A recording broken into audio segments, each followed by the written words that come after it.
So hopefully anyone who logs in maybe late can read that message. And this will be posted to the NEACUHO website after we conclude today. We are asking that everyone please save all questions until the end of the webinar so that we can get through the material, and then we will answer any questions. And at this point, I believe everybody but myself, Casey Wall, and Shannon Valverde, we're the co-chairs of the task force and presenting this webinar, has been muted so that we can get through the material. So thank you for those that are here, and we're going to begin. So an overview of what we're going to talk about today. We're going to talk about the charge of the task force, review our process, and then we'll run through the different positions, starting with elected voting positions, the appointed mandatory positions, the appointed non-mandatory positions, the selected representatives, and then what goes on from here. And just to clarify, appointed mandatory refers to attendance at the annual board meeting, or I'm sorry, at the regular NEACUHO board meetings. It doesn't necessarily refer to the fact that the positions are mandatory to be filled or not. All positions should be filled. So the charge of the task force is listed here. The task force was charged with reviewing the operational structure of the NEACUHO organization. The task force will study the operational capacity of other organizations under the NEACUHO flag and make recommendations for improvements, restructuring, and overall operation as it relates to the structure of the executive board and who has voting rights versus appointed non-voting positions. This is an overview of our process. Shannon and I were charged as task force chairs on August 29th. We put out information to the NEACUHO membership to request people to join the task force, which you will see throughout is referenced as OSTF. In October, those members that applied to be on the task force had a phone meeting with Shannon and I, and then in November we met in person here at WPI. From the course of the time, from the end of September through the time we met here at WPI and even beyond that, the task force spent a lot of time researching and reviewing materials gathered from other professional organizations, specifically under the NEACUHO flag, and reviewed their board structure, who has voting rights, non-voting rights, and how they operate. They were very gracious to send us their materials, and it was very helpful. We also utilized other information, which I'll get to in a second. But the rest of the information here is pretty clear on how the process went. Myself and Shannon presented at the Residential Operations Conference to somewhere between 75 and 100 attendees on the structure and requested feedback. We also then did a little mini session at that conference where folks could stay and speak with us rather than going to an educational session at the conference. Then from December 9th to the 23rd, we had the recommendations at that point that were live through the NEACUHO website. We collected feedback through the NEACUHO website. Also, people could reach out to us via phone, email, and provide that feedback. Then January 6th, the task force met via phone to review all the feedback collected and update the recommendations based on the feedback. On January 9th, Shannon and I presented the model we were with at that point to the executive board. Then on January 23rd, the membership was sent the recommendations after the executive board had reviewed it to give us feedback. And then on the 29th of January, we provided the opportunity for the membership to call via phone to ask questions. That was over a 2-hour time block. And then from February 11th, the e-board voted on the motion that we put forward to accept the new NEACUHO executive board structure presented, discussed, and edited, and that motion passed. February 12th, the task force was charged with updating the Constitution bylaws to reflect the new changes, and then we worked on that for the time span listed from February 16th to 6th, which brings us to where we are now. So that's our overall process as we've worked through these recommendations. The other information we took into account, as I mentioned, in addition to the information from the NEACUHO flag organizations, we utilized the mission of NEACUHO. We also utilized the 2013-14 Structure and Governance Task Force working groups. Those were the working groups that were tasked last academic year with looking at the structure, and we utilized some of their information to help guide our sort of path. And we also utilized the information collected during the 2010-2011 self-study. We just wanted to put on screen the current structure. This structure is the current executive board structure as being operated by President Tim Touchette, and we just thought that was important to show, so you can see the elected and voting positions versus the appointed non-voting positions. This is our recommended structure. We thought it important to show the entire structure on the screen so that folks could see it again. It still is able to be referenced through the NEACUHO website as a downloadable PDF, so that is there. So we're going to run through the different positions that are on the recommended structure. I'm going to start by speaking about the elected voting positions, and Shannon's going to chime in about the appointed non-voting positions. So first is the president. This position is a one-year term as the actual president, the leader of the organization and overall executive board. Their overall responsibilities is recommended remain the same, with the exception of those who report directly to the president on the executive board. It's the recommendation that the president oversee those on the executive board that handle the day-to-day business and tasks of the organization. This recommendation is based on the necessity of the president having a handle on the pulse of the organization and all that's going on to ensure that it is functioning properly throughout the entire organizational year. I'm just going to touch on now, too, while we're on elected, briefly the parliamentarian and historian. Those are not elected positions. They are appointed positions, but they're a bit different than the other appointed positions because they are basically, it is up to the president to decide if they want to appoint either of those positions in their presidential year. In the past, some presidents have, some presidents have not. So it's the recommendation of the task force that that remain the same. It'd be up to the president. And potentially if the president is able to find an individual who could serve in both roles at the same time, so both being historian and parliamentarian, that is recommended from the task force. So I just wanted to touch on that briefly, as Shannon won't be covering those two positions. So next is the immediate past president. This is a one-year term. They report directly to the president. The recommendation is that their overall responsibilities remain the same, with the exception of who directly reports to them on the executive board. It's recommended that the past president oversee those executive board positions that work with our corporate affiliate program and annual conference. This recommendation is based on the experience of the past president brings to the board, having served 2 years of the 3-year presidential cycle in the previous 2 years. The corporate affiliate program is vital to the fiscal needs of the organization, and the annual conference is the showcase event for NEACUHO. The past president is also responsible for the awards and recognition process, which takes place at the annual conference, as well as the executive board elections process. Next, we're going to talk about the president-elect, which I think if I move my arrow, yeah, that helps. So here's the president-elect. This also is a one-year term, reports directly to the president. Overall responsibilities remain the same, with the exception of who reports directly to the president-elect on the executive board.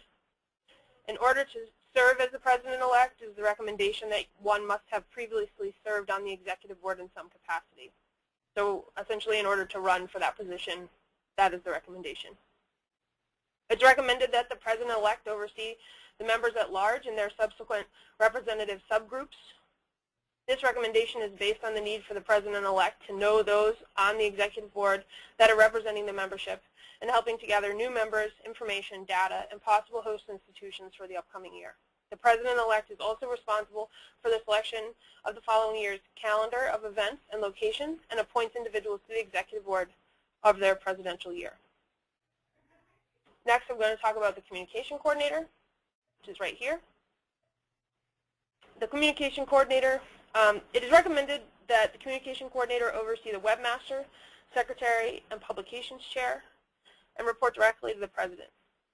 The Communication coordinator assists the president with technology needs at the executive board meetings, ensure that information is available and present on screen for the meetings.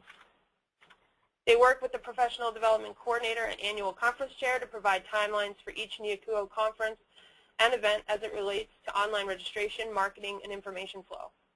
The communication coordinator actively communicates with the NEACUHO membership when things have been posted to the NEACUHO website and announces when the most recent NEACUHO executive board meetings are available. Additionally, the communication coordinator would be responsible for social media aspect of the organization. It is also the responsibility of the communication coordinator to report on behalf of the publication's chair and webmaster when they are not present at executive board meetings. It is also the recommendation of the OSTF that the communication coordinator be a 2-year term and again is elected position. It is also the recommendation that for that 2-year term, they, if possible, be elected opposite of the professional development coordinator so that their terms don't end at the same time. Individuals interested in serving in the communication coordinator role, it is a recommendation that they must have served as the webmaster, secretary, and/or publications chair, or comparable role in another organization previously. And then the communication coordinator would vote at the executive board meetings on behalf of their direct reports. Next, I'm going to talk about the professional development coordinator. Professional development coordinator oversees the new professionals, mid-level professionals, CHO level / CHO, residential operations, residential education chairs, which you can see below them here on screen. It's a little blacked out, but you can see them more clearly in a second when we get to appointed. The professional development coordinator directly reports to the president. The role of the professional development coordinator is to report on behalf of their direct reports at the executive board meetings and to coordinate overall logistics for the expected conferences, events, roundtables, and so on that the organization offers. This may include, but is not limited to, communicating with the communication coordinator as needed regarding timelines, coordination of supplies, signage, and so on. And finally, the professional development coordinator is responsible to fill in for the direct reports as necessary. The professional development coordinator term is 2 years, and the election year should be opposite again as of the communication coordinator, as I previously mentioned. Individuals interested in serving as a professional development coordinator position must have an idea of how to put on a NEACUHO conference. The professional development coordinator votes at the executive board meetings on behalf of their direct reports.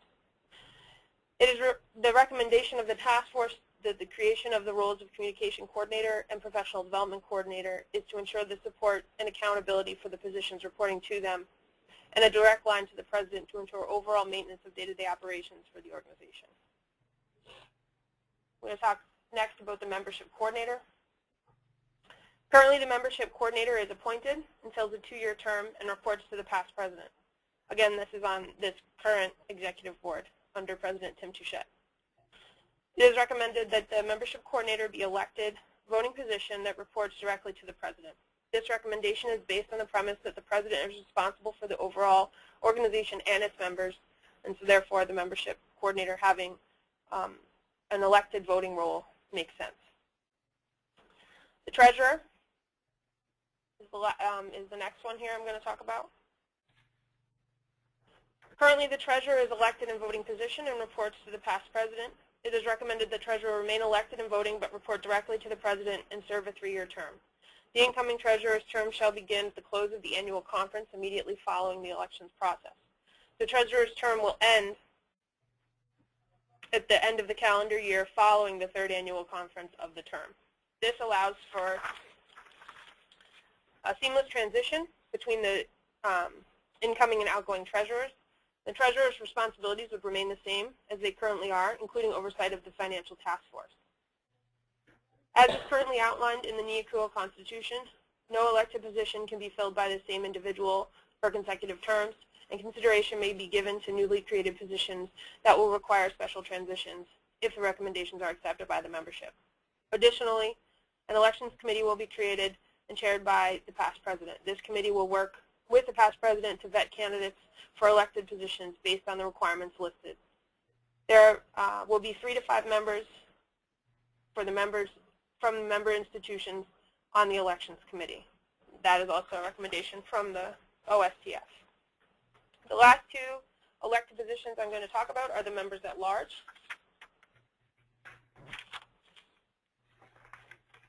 The members at large are intended to be the representative positions of the membership. Our current executive board representation occurs through the district coordinators. There are currently 6 districts with an elected coordinator for each. The districts are broken down by geographical location, mostly utilizing state lines. It is a recommendation that there no longer be district coordinators and instead the 2 members at large. One member at large would be for institution size, and the other member at large would be for institution type. The member at large for institution size oversees the 4 institution size representatives, and I will get to representatives later on in this slideshow. The role of the position is to regularly gather information from their representative committee regarding issues facing the membership and to have a pulse on what their constituents are thinking related to the work of the executive board is doing. The member at large will regularly check in with their representative committee and to ensure that they're reaching out to and connecting with the institutions that fall under their category and votes on behalf of the membership at the executive board meeting. Finally, the member at large will work with their committee to welcome new members to the organization and new participants to the annual conference. The role of the member at large for institution type is almost identical to the role of the member at large for institution size. The difference being that they have institution type representatives in their working group or subcommittee. And again, I will speak on those individuals later on in the slideshow. Both members at large are 2-year term positions selected in alternating years that can be held by any NEACUHO member. All NEACUHO member institutions will vote as it relates to each position. The exception is that as the membership elects its member at large, they are entrusting, let me go back. The expectation, not exception, the expectation is that the member at large elects that the membership elects its member at large, and they are entrusting this individual to vote on their behalf, with the member's best interests in mind at all times. The members at large report to the president through the president-elect, and the members at large have dotted lines to the membership coordinator. It is their responsibility to assist with gaining membership for NEACUHO and utilizing their subsequent representatives for that as well. So I'm going to turn it over to Shannon, who's going to talk about appointed positions. So I'm going to speak about appointed and non-voting positions. Within this group, we're talking about their attendance at executive board meetings is mandatory. I know Casey had mentioned that at the beginning. We have some positions that we're recommending that they attend all NEACUHO executive boards, and some where they have the ability to, but they do not necessarily need to be at every single executive board meeting. So I'm going to start with the secretary, and you'll notice that they are under the communications coordinator. The secretary. Currently, the secretary is an elected and voting 2-year term position that reports to the past president. It is recommended that the secretary become an appointed non-voting 1-year term position that reports to the communication coordinator. This is a recommendation because the secretary works closely with the current technology coordinator to update the operations manual through the website, posting minutes on all executive board meetings for the membership to be able to review.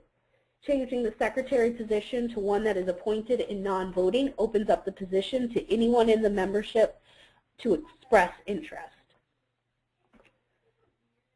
The next person I'm going to speak to is the annual conference chair, and they're noted under the past president. Currently, the annual conference chair is appointed based on the bid process, bid package, and reports to the president. It is recommended that the annual conference chair's reporting line move from the president to the past president. As the annual conference is the organization's showcase event, the past president brings experience and vision to aid with the development of this program. The past president is also responsible for awards and recognition, which occurs at the annual conference. And the last piece in this group is the corporate relations coordinator. Corporate Corporate Relations Coordinator directly reports to the President through the past President and serves a 2-year term. This individual appointed to the Corporate Relations Coordinator position should have previous experience in large-scale fundraising and/or corporate relation experience and/or served as past President of NEACUHO. As noted on the structure diagram, you can see there it's in blue right here and with some white hashtag lines through it. The Corporate Relations Coordinator will also have the incoming Corporate Relations individual who will work with them through their 2nd year of the term. This individual will be trained by the current chair on how to fill the role for the organization. There will not always be 2 individuals working on the corporate relations because there is the possibility for the current Corporate Relations Coordinator to fill the role for more than 2 years should they be interested in the President-elect that year agree.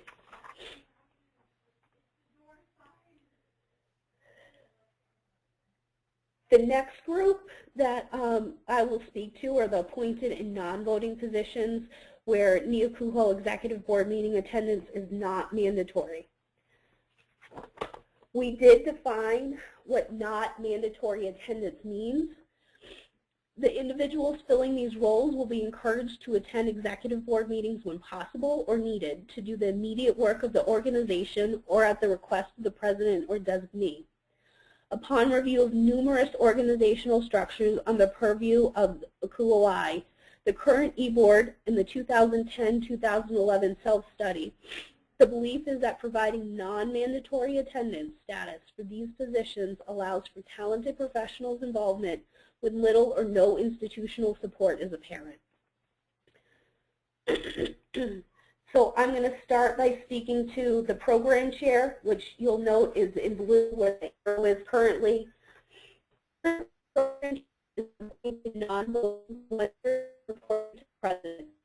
Program chair is the committee on the session selection process for the annual conference and then execute the schedule at the annual conference. It is the recommendation that the program chair report directly to the annual conference chair. This will allow for better communication between the program and annual conference committees. As the program committee is truly an important part of making the annual conference happen, it is the belief that this change will allow for better experience for the membership at the annual conference as it relates to the overall professional development experience. The program chair would support the other NEACUHO conferences and institutes if requested to do so by the President. Next, look at the Publications Chair. Currently, the Media and Publications Chair reports to the President-elect. It is the recommendation that the role and 1-year term of the Media and Publications Chair remain the same, but their reporting line and title change, report to the Communication Coordinator and be referred to as the Publications Chair. This will allow for more seamless communication and providing the NEACUHO navigation letter for membership while working closely with the webmaster. Publications Chair also oversees the committee, and you'll note that the pieces on the chart here that have the red dots, this notes that these chairs oversee committees in various capacities.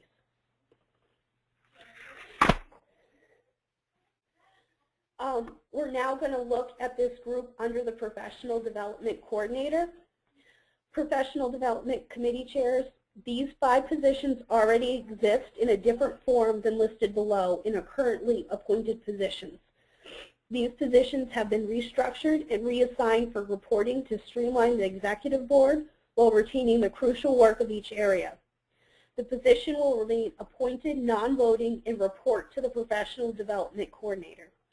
The revised chair and committee titles encompass the different levels of staff and functional areas of NEACUHO as outlined in the NEACUHO Operations Manual. It should be noted that, once again, while these positions are listed as not having mandatory attendance at Executive Board meetings, it is the recommendation that they be expected to attend the meeting or meetings immediately prior to their events to ensure success of those events. So I'm going to go through these. New professional chair. This is an appointed position to oversee committee and report to the Professional Development Coordinator. The new professionals chair and committee are responsible for putting on the new professionals conference, 2 RD2B conferences, and running the new professionals orientation at the annual conference, in addition to other responsibilities that currently fall with the new professional chair position. The next position is the mid-level professionals chair. Once again, they oversee a committee and report to the professional development coordinator. The mid-level professionals chair and committee are responsible for putting on the fall drive-in and the mid-level institute, as well as other responsibilities that currently fall with the current professional development chair.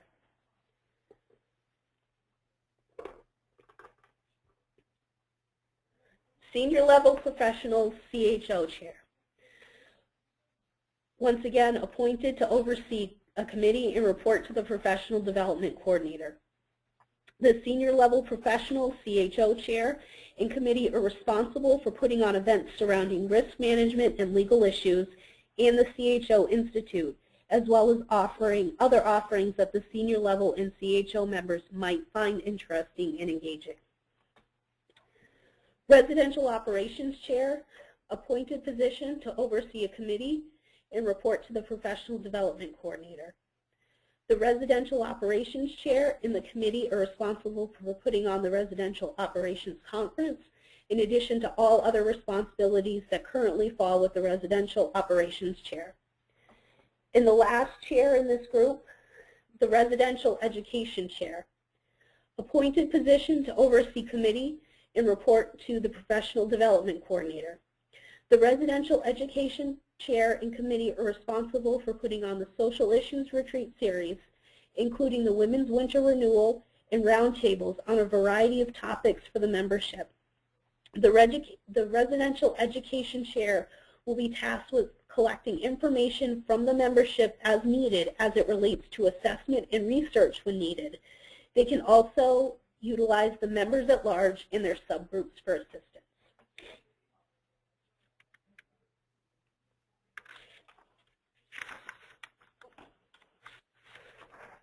So now I'm going to talk about the representative subgroups.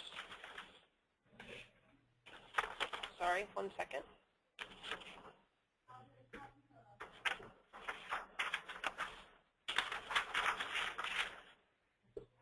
So these positions are leadership positions within NEACUHO, however, are not positions that are on the NEACUHO Executive Board.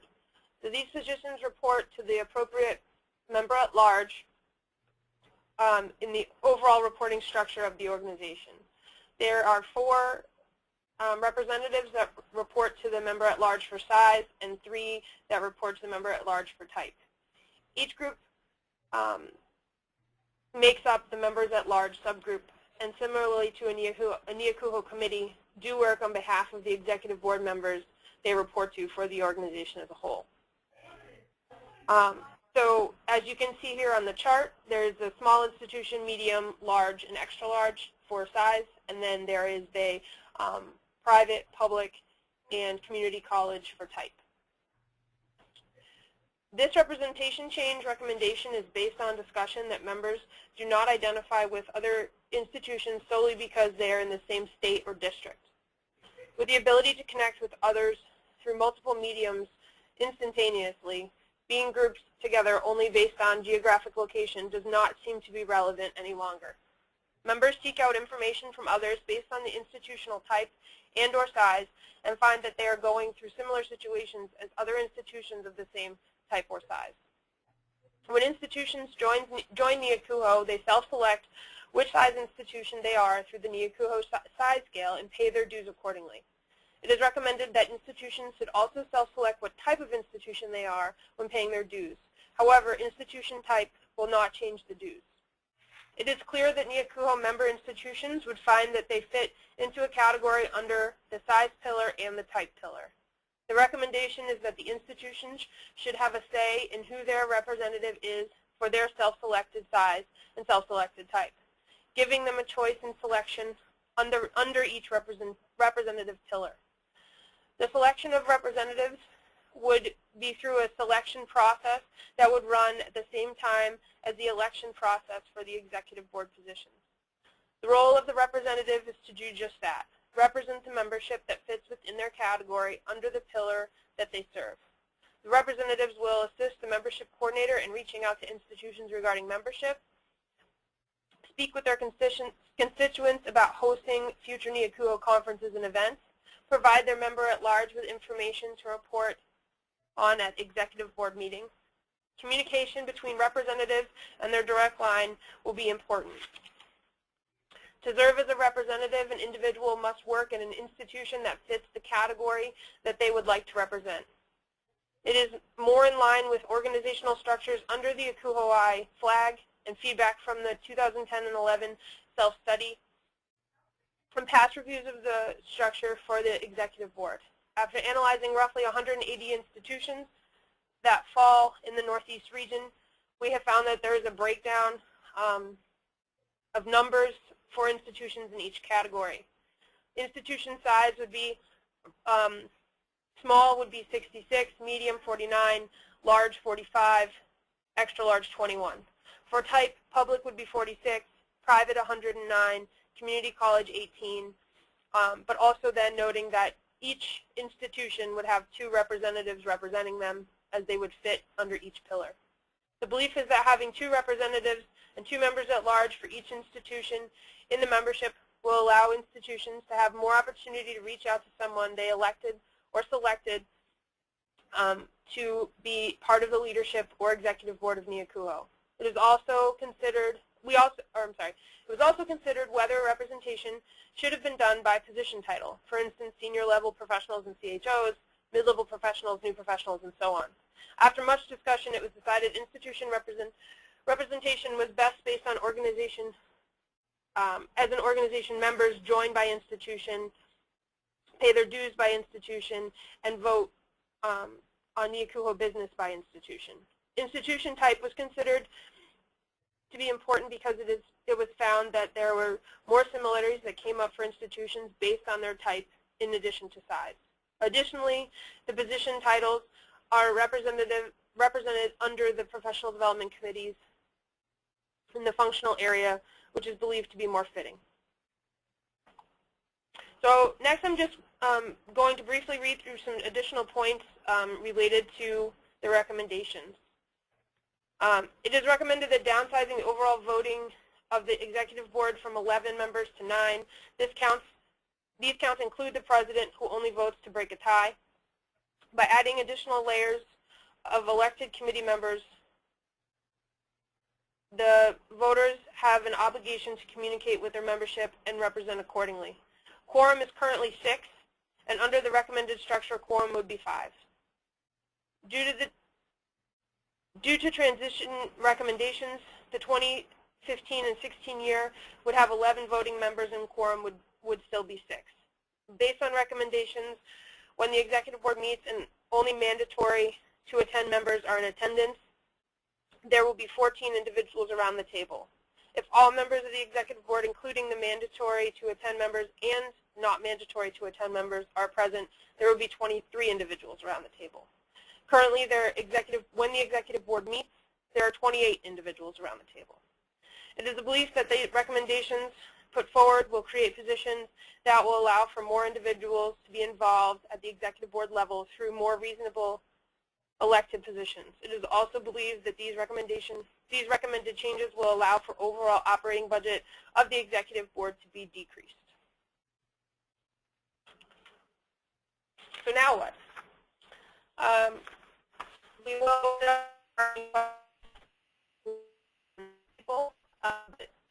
what we are talking about now is there was a motion brought forward today to extend the conversation because of the newly added webinar. So discussion will remain open until Monday, April 6th at noon. That board will be open on Reddit. And then voting will begin at noon on Monday the 6th. And voting will close on Friday, April 10th at noon. So does anyone have any questions? And Mike can unmute everyone.